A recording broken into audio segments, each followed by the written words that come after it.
terkait dengan DPO bisa dihilangkan atau bisa ditukar ya, itu tergantung penyidik.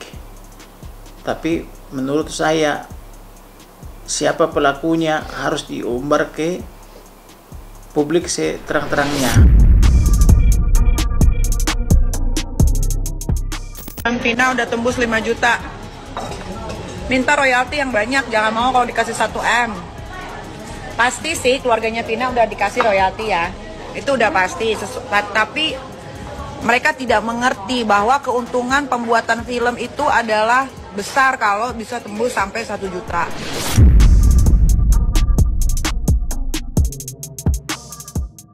Ya menurut saya betul itu. Jadi kalau misalnya tidak ada kejelasan, maka presiden perlu diminta, apalagi presiden ini kan tinggal 5 bulan lagi. Presiden harus berbicara, mempersilahkan kepolisian supaya terus terang.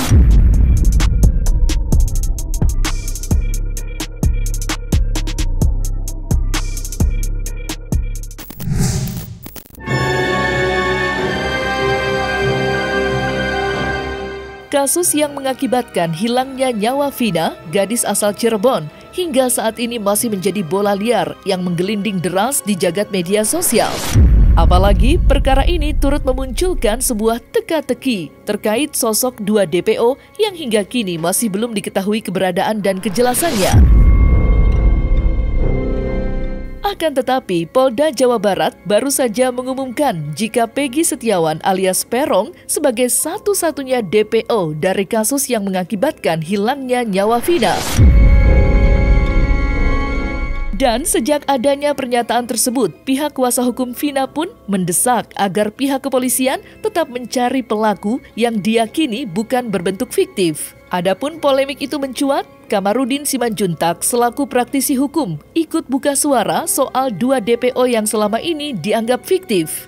Lantas, akankah dengan ramainya desakan yang muncul, kasus ini akan terus diusut sampai tuntas? Dan seperti apa pula dorongan Hotman Paris selaku kuasa hukum keluarga Vina yang memohon agar Presiden Joko Widodo ikut turun tangan menyelesaikan masalah ini?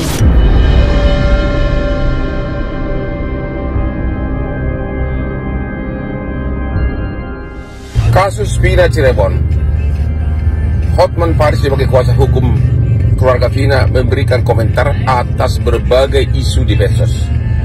Yang pertama, 3 dari DPO baru 1 ketangkap, tapi jutaan komentar di medsos mengatakan seolah-olah bukan itu pelakunya. Mana yang benar kita belum tahu. Isu kedua sudah mulai tersebar di masyarakat, katanya 2 pelaku DPO ini adalah nama fiktif, tidak benar ada orangnya. Pertanyaannya, nama 2 DPO ini, 3 DPO ini juga oleh 7 terpidana lainnya diuraikan secara jelas keterlibatannya di BAB. Siapa yang memerkosa? Artinya 7 terpidana yang sudah divonis tidak pernah mengatakan bahwa pelakunya hanya 3 DPO. Mereka tidak pernah mengalihkan tanggung jawab, sehingga tidak ada alasan untuk mengatakan itu seolah-olah fiktif bagi mereka. Biasanya kita kalau menyebutkan nama orang sebagai pelaku, itu merupakan dalil bahwa seolah-olah saya bersih, orang lain yang melakukan. Tapi dalam BAP, orang itu mengaku sama-sama tidak bersih, sama-sama pelaku. Bahkan menyebutkan jenis motornya yang DPO ini, siapa bonceng siapa. Sehingga menjadi pertanyaan, apakah mungkin akan disebutkan fiktif 2 DPO? Kami kan datang hari ini memang menyampaikan dulu perkembangan kasus yang saat ini sedang kita tangani, kasus Vina. Dan kami menceritakan kronologis, kemudian dari segala hal sampai ke DPO, yang sampai hari ini juga kita sudah tahu bahwa ada 2 yang tidak ada. Nah, ini yang kami sampaikan ke Komnas HAM. Kemudian kalau perihal restitusi, itu nanti kami akan bicarakan terlebih dahulu dengan Pak Hotman, hasil dari pertemuan kami hari ini dengan Komnas HAM. Jadi perlu saya tegaskan di sini rekan-rekan bahwa tersangka semua bukan 11 tapi 9, sehingga DPO hanya 1. Untuk itulah kami selama ini meyakinkan bahwa 5 keterangan berbeda dari tersangka itu ada yang menerangkan 3, ada lagi yang menerangkan 3 dengan nama berbeda. ada yang menerangkan 5, ada yang menerangkan 1. Setelah kami melakukan penyidikan lebih mendalam, ternyata 2 nama yang disebutkan selama ini itu hanya asal sebut. Ya menurut saya betul itu. Jadi kalau misalnya tidak ada kejelasan, maka presiden perlu diminta, apalagi presiden ini kan tinggal 5 bulan lagi. Presiden harus berbicara, mempersilahkan kepolisian supaya terus terang atau tidak ada yang ditutupi, tapi dibongkarlah semua, dibuka seterang-terangnya supaya dia mengakhiri jabatannya dengan baik. Terkait dengan DPO bisa dihilangkan atau bisa ditukar ya, itu tergantung penyidik. Tapi menurut saya siapa pelakunya harus diumbar ke publik seterang-terangnya. Tidak perlu diunduh-unduh atau apa namanya itu dibikin mempingpong lagi, karena masyarakat sekarang lagi tertuju perhatiannya dan Polres Jawa Barat dan Polda Cirebon. Jadi jangan lagi dibikin seperti itu, karena ini lagi viral. Perhatian masyarakat fokus ke situ. Bisa aja, tapi kalau hal itu ada, sebaiknya yang bersangkutan diberhentikan. Karena berarti tidak yang bersangkutan melindungi anaknya atau melindungi kroninya. Jadi kalau dugaan itu terbukti ada, ya bisa saja itu.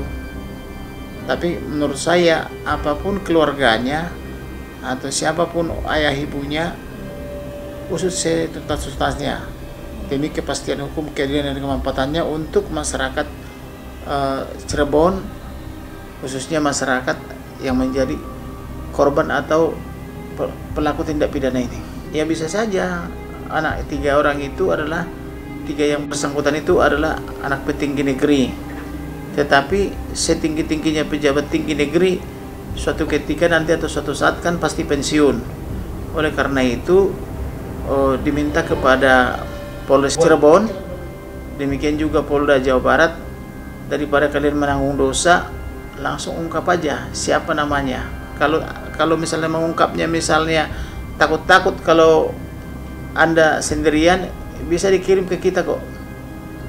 Jangan pakai nomor baru, picture-nya di anonimkan atau gambar-gambar gitu, tapi diurai di situ siapa anak itu dan siapa orang tuanya gitu.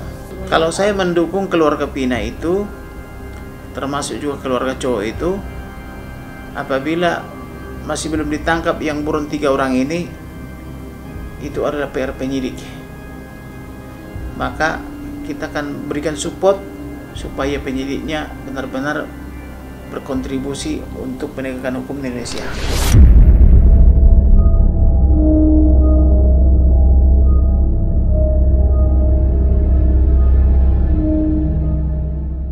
Terlepas dari siapa nama 2 DPO yang masih menjadi teka-teki, kini film Vina Sebelum 7 Hari masih menjadi bahan pergunjingan di kalangan masyarakat. Film yang diangkat dari kisah nyata seorang gadis berusia 16 tahun itu diketahui sudah menembus angka 5 juta penonton.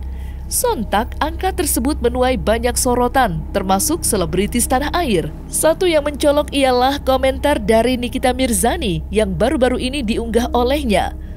Melalui akun media sosial miliknya, Nikita pun lagi-lagi mengomentari soal royalti dari film yang kini sudah menembus angka 5 juta penonton itu.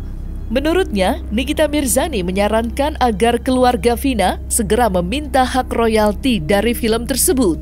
Bahkan, Niki menyebut jika keuntungan dari film tersebut mencapai puluhan miliar rupiah.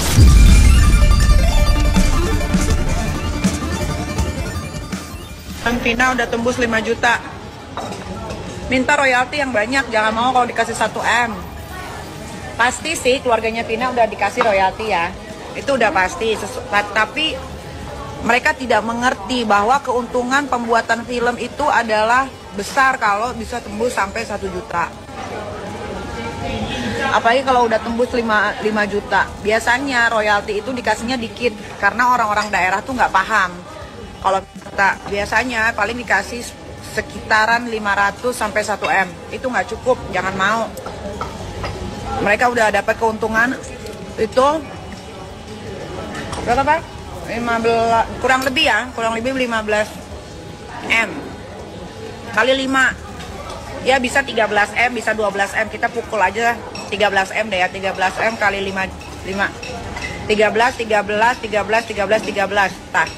Ya kalau dari segi filmnya itu bagian dari tren yang memang sekarang itu banyak ya terutama di Netflix gitu ya, di OTT, yaitu cerita kisah nyata, dokumenter sebetulnya, tapi sub genre true crimes. Jadi di seluruh dunia ini lagi banyak sekali pasarnya gitu ya, banyak sekali yang meminati true crimes. Bahkan kadang-kadang tuh sudah sampai diangkat itu true crimes dalam pengertian misalnya warga atau netizen yang memecahkan persoalan atau mencoba menyelidiki, dan seringkali kan seperti layaknya sebuah film cerita, walaupun ini adalah cerita nyata gitu ya, tapi ada unsur cerita, tentu ada unsur, ada hero-nya gitu, ada penjahat jelas kalau di true crime, makanya ada daya tarik. Lalu kan juga seringkali kejahatan-kejahatan itu punya semacam daya pikat tersendiri karena kok dia kisah nyata ya gitu ya.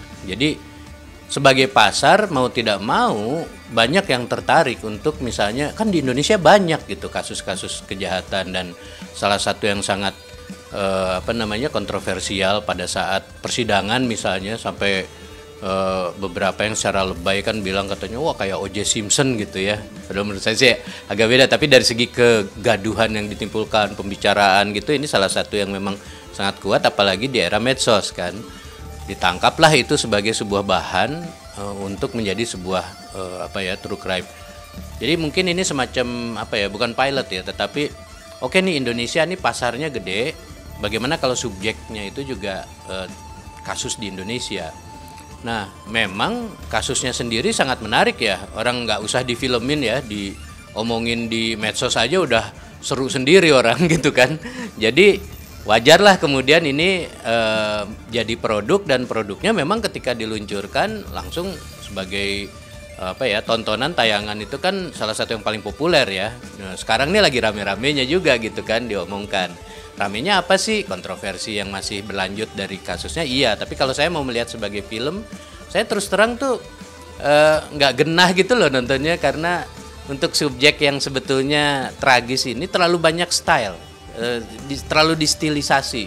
Misalnya kayak ada filter-filter tertentu, jadi kayak ininya tuh polished banget ya gambarnya, tata warnanya dibikin banget, komposisi dan apa segala macam. Lalu ada trik-trik editing gitu kan untuk supaya lebih stylish gitu. Seringkali kalau kebanyakan gaya, substance-nya nggak ada gitu. Jadi lega karena bisa dibuka kembali kasusnya. Keluarga sudah berusaha tapi tetap tidak ada tanggapan. Makanya keluarga mencoba untuk memfilmkan agar kasus ini dibuka kembali. Menurut saya nggak aneh karena kasus ini emang ditutup kok 2016. Bahkan bukti-bukti yang ada juga mungkin penyidiknya juga ada yang lupa kali sama kasus itu. Karena kan kasus ini terungkap kembali dan dihebohkan kembali itu setelah film. Setelah beredarnya di sosial media kerasukan tersebut, begitu.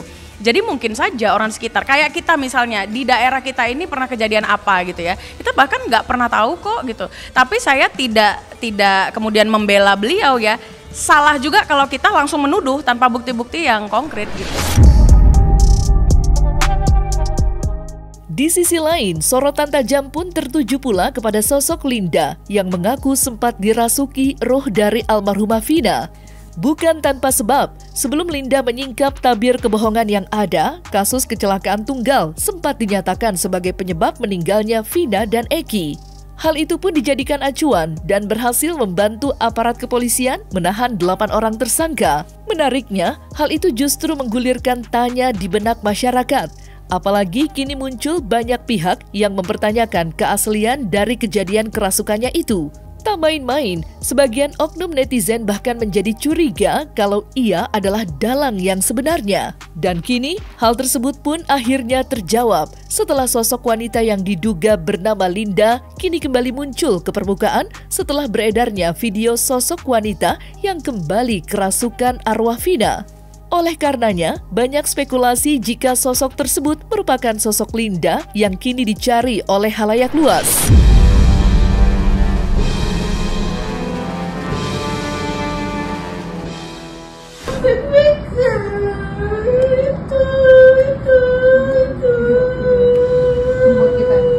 Oh, yang jejak backpacker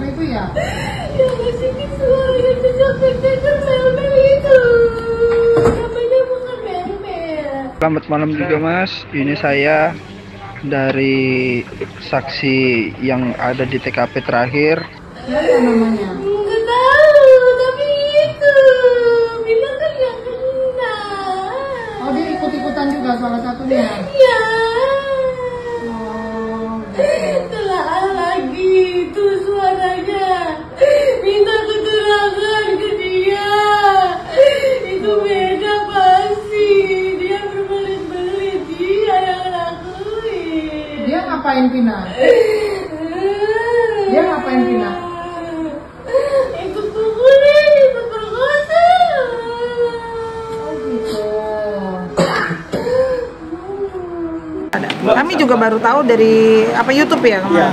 Dia harusnya meminta pertolongan kepada orang yang ada di pinggir jalan, atau dia tidak balik ke warung.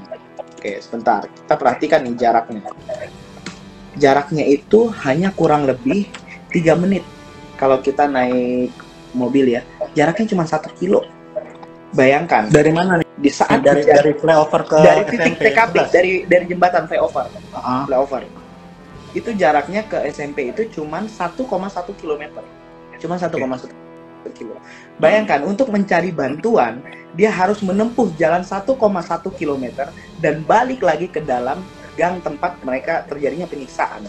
Kalaulah memang dia saksi, kenapa pada saat dibawa dari SMP ke flyover, kenapa dia nggak teriak? Sementara dia betul-betul menyaksikan dan menonton. Dia melihat, dia menonton pada terjadinya penyiksaan itu. Nah, artinya kalau mau memposisikan Mel sebagai saksi, itu pun sangat sulit dan terbantahkan. Jadi saya langsung mengasumsikan bahwa dia terlibat. Karena tidak ada satu pengakuan di sini yang saya lihat. Saya bisa mematahkan, tidak ada satu pengakuan yang tidak dapat dipatahkan di sini, tidak dapat dikaburkan. Kalau dia terlibat, masuk akal. Dia harus balik lagi ke warung. Kenapa? Dia ingin mencari apa benda yang tertinggal di sana. Oke. Ya. Jadi dia ingin mencari tahu apa benda yang tertinggal di sana. Maka itu dia dari flyover, dia balik lagi ke titik tempat terjadinya penyiksaan.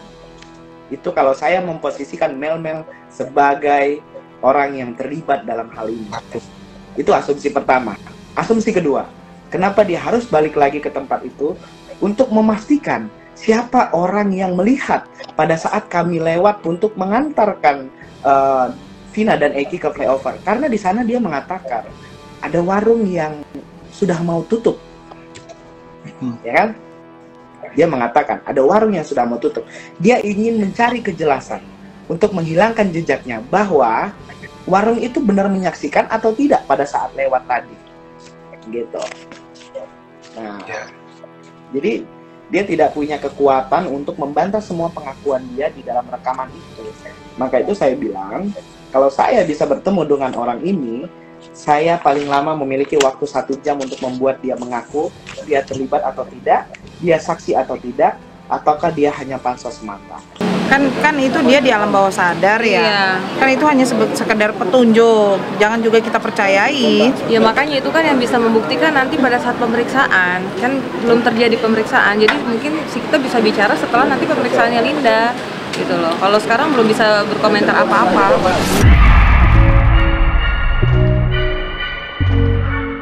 Nah, selesai sudah Cumi Lovers, saksikan terus Cumi Camp In-Depth, kabar lengkap, mendalam, dan akurat dari narasumber terpercaya. Dan jangan lupa untuk like, subscribe, dan juga share channel YouTube Cumi Cumi.